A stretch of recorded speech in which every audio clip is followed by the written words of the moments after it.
Enzo, first of all, congratulations. 4 goals, clean sheet. You must be delighted. Yeah, very happy, especially for the moment. Happy for the players because they deserve that. After the huge effort against Villa, they deserve 3 points. So very happy for them, for the fans, for the club, for all of us. Such a confident display. How difficult was it to pick them up following the defeat at Villa?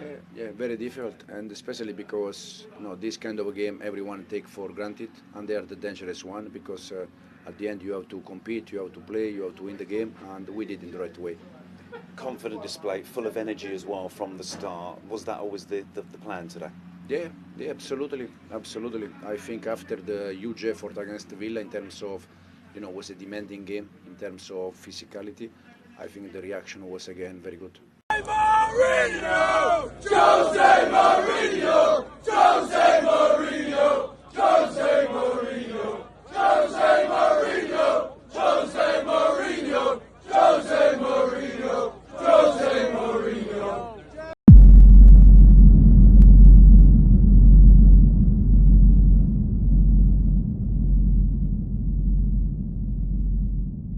Hello guys, and welcome back to another video in our channel, and today we are going to do a match tactical review of Chelsea's 4-0 victory over Southampton, where we saw Chelsea actually looking like the pre-Christmas Chelsea. It was fluid, it was good, but again you can say it is against the 20th the team that is last on the table, but again you have to beat what is in front of you. So when you look at the performance, you can see that Chelsea dominated the game from minute 1 to minute 0, and Southampton did not have any time where they actually looked to dominate Chelsea. After the 15th minute, it was all Chelsea, and everybody were yearning for that first goal. The scoreline does not reflect the overall feeling of the game, because Chelsea should have won this game probably by 6-0, with Palmer even getting a hat-trick.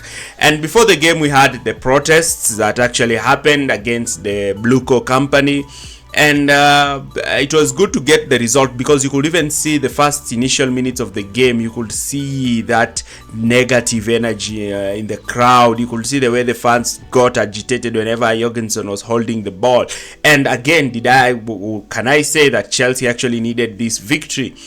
And can Chelsea actually use this emphatic victory to build confidence? Because Chelsea have 4 winnable games.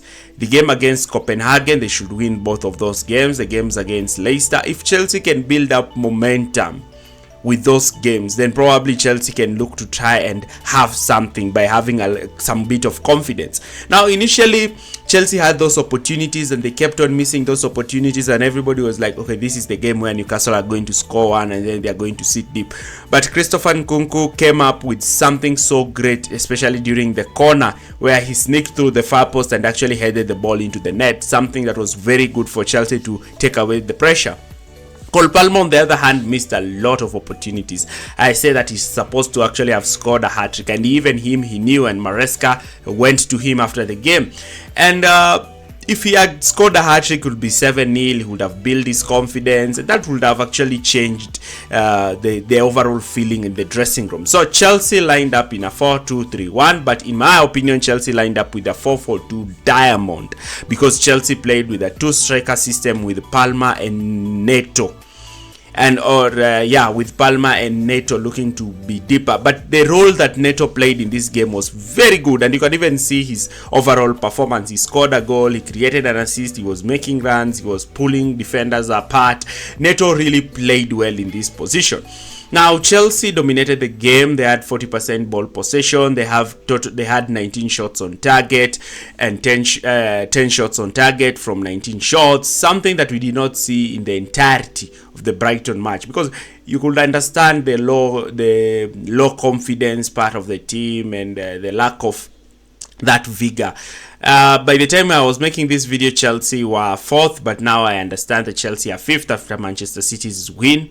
And Manchester City and the difference between 5th and 3rd is just two points. If Chelsea can win against Leicester, and Chelsea could have drew the game against Newcastle. Chelsea would have probably been third. Before we even continue, do not forget to like, share and subscribe, and let's delve into the tactics. Now when you look at the tactics, you understand that Enzo Maresca changed his game and went into a 2-striker system, with Palma being the false 9 and Neto looking to operate in the right half space, with Nkunku operating down the left half space, with Cucurella sometimes generating the width. But it was more particularly Enzo Fernandez who was occupying the left half space. Now when you look at this sheet, you can see Pedro Neto's heat map. You can see he was drifting towards the left half space a lot, and you can also see Palma's heat map, where he was looking to operate in that zone 14 position, in that number 10 position, looking to create a lot of problems for the opponent. When you look at Nkunku, you can see he was operating more of a left winger in that left half space, left wing position, where he was trying to effect changes from that position. And when you look at Sancho, you can see that he was operating as the wide right, in the wide right position. And I've always said that Maresca can try to use Sancho in that right wing position, where he can just whip in crosses. Now during build-up, Chelsea would spread their centre-backs deeper and look to stretch themselves, and Newcastle were baited into that aggressive high press. And even sometimes Chelsea will just use one centre back, with Jorgensen and Tosin looking to be the players during build up, with Colwill starting as a left back. Now in this kind of structure, Chelsea's main aim was to try and create that numerical overload. And you can see here Jorgensen stepped out with the ball, with Tosin on the other side, and you can see here Chelsea's structure with the ball.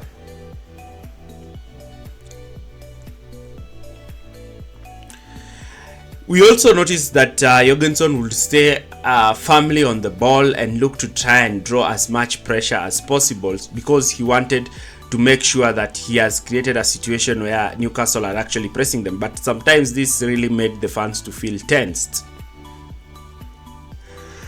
Chelsea were not afraid to actually play deeper and look to draw a lot of pressure from Southampton. And Maresca said this in his press conference, that if Jorgensen decided to go long, then he would drop him. Jorgensen showed a lot of composure, and you can see that Marc Cucurella, who started as left back, was the one who was playing as a deeper pivot, looking to try and occupy those positions, with Caicedo pushing forward and Fernandez alternating with Caicedo in the manner in which they dropped. Palma, playing at that false 9 position, was also looking to drop deep.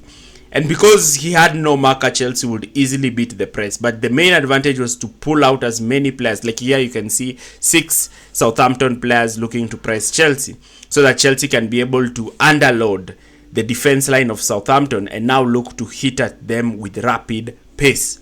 And we actually saw that, and Chelsea scored 1 goal through those transition moments.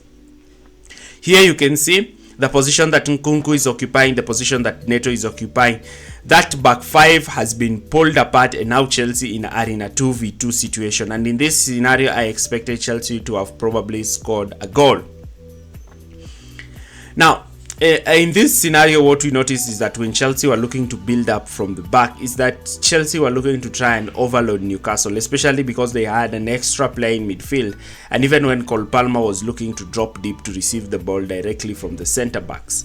And what we noticed is that Neto and Enzo Fernandez will be the ones who look to make those diagonal runs, ready to receive the ball and immediately transition, looking to create that problem for Southampton. But what about when Chelsea had settled possession aggressively high up? So Southampton will look to try and sit in that 5-2-3 structure, but Chelsea's structure was a fluid structure. It was more of a diamond kind of structure, and you can see here Chelsea even moved to a back 2, with sometimes Fernandez dropping deep, and you can see the position that Palma, Caicedo, Neto and Gusto were occupying. Sometimes Gusto would hug the touchline with Sancho coming deep.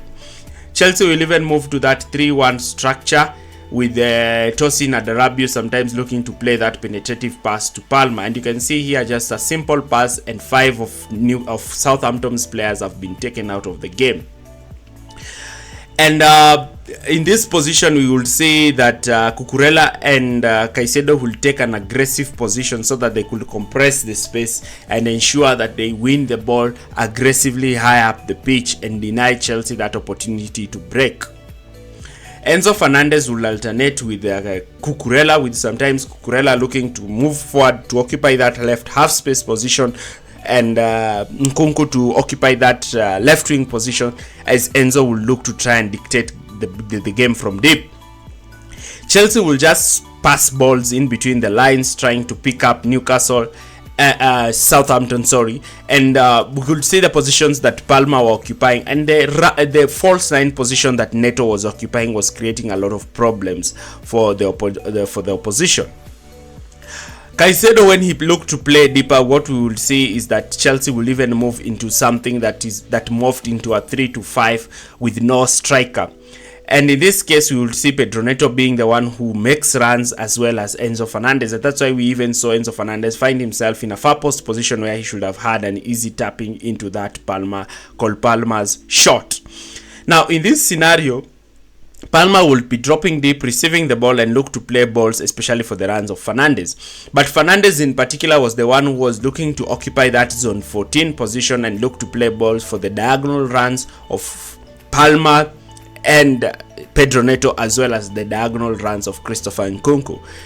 And in this scenario, there is the scenario where Nkunku receives the ball, plays the ball onto Pedro Neto. Another thing we notice is that the way Neto was playing is that Neto provided some bit of physicality and intensity up front compared to when Chelsea have had Christopher Nkunku in that position. Nkunku has been lethargic. He's not been quite aggressive with the ball in those states. But Chelsea had an opportunity to transition a lot. And this can be either complemented with the way Chelsea's attackers were fluid. We now started to see more attackers making runs, more attackers looking to stay away from the ball and look to try and just occupy their position. So overall, it was good. It was a good performance for the team. It's a good result for the fans, who are getting increasingly impatient. But again, it was for against 20th place Southampton. Will Chelsea replicate that in the next coming fixtures? Maybe. And if Chelsea can put up a run, they will be better, because now if Chelsea put up a run, they could find themselves in 3rd place. But the difference between 3rd place and 8th place is so narrow. You win one game, you are 3rd. You lose one game, you are 8th. I don't know how this Premier League season is. What do you think? Do you agree with me with this analysis? Leave your comments in the comment section area below, and thanks for watching.